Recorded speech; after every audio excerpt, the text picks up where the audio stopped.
Hello guys, അപ്പൊ നമ്മുടെ ഇന്നത്തെ പരിപാടി എന്ന് വെച്ചാൽ 10 രൂപയുടെ ക്രയോൺ ഉപയോഗിച്ചിട്ട് സിമ്പിൾ ആയിട്ട് എല്ലാവർക്കും ചെയ്തെടുക്കാൻ പറ്റുന്ന രീതിയിലുള്ള ഒരു പെയിന്റിംഗ് ആണ്. എന്നെ പോലെ പടം വരയ്ക്കാനും പെയിന്റ് ചെയ്യാനൊന്നും അറിയാത്തവർക്ക് മനസ്സിൽ തോന്നിയ പോലെ ഇതുപോലൊരു പടം വരച്ചു കൊടുക്കുക. ഒരു വൈറ്റ് പേപ്പറിലേക്ക് കുറച്ച് ഇലയും പൂവും കായും ഒക്കെ ഇട്ടേ, കായില്ല കേട്ടോ, ഇലയും പൂവും ഒക്കെ ആയിട്ട്. അപ്പൊ പടം ആദ്യം വരച്ച് സെറ്റാക്കി എടുക്കാം.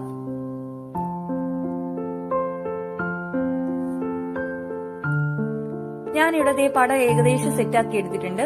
ഷെയ്ഡ് കൊടുക്കണം തോന്നിയെടുത്ത് ബ്ലാക്ക് ഷെയ്ഡ് കൊടുക്കുന്നുണ്ട്. അതിനുശേഷം യെല്ലോയും റെഡും ക്രയോൺ ഉപയോഗിച്ച് അതൊന്ന് ഉരുക്കിയിട്ടാണ് ഞാൻ ഇന്ന് പെയിന്റിങ് ചെയ്യുന്നത്. ഒരു ക്യാൻഡിലും ഒരു കമ്പി പോലത്തെ ഒരു കഷ്ണം ഉപയോഗിച്ചിട്ടാണ്. സോ കുഞ്ഞു മക്കളൊക്കെ ചെയ്യുന്നുണ്ടെങ്കിൽ സൂക്ഷിച്ച് ചെയ്യാം. ഇതേപോലെ അത് മുറിച്ചിട്ട് ഉരുക്കി എടുത്തിട്ടാണ് ചെയ്യുന്നത്.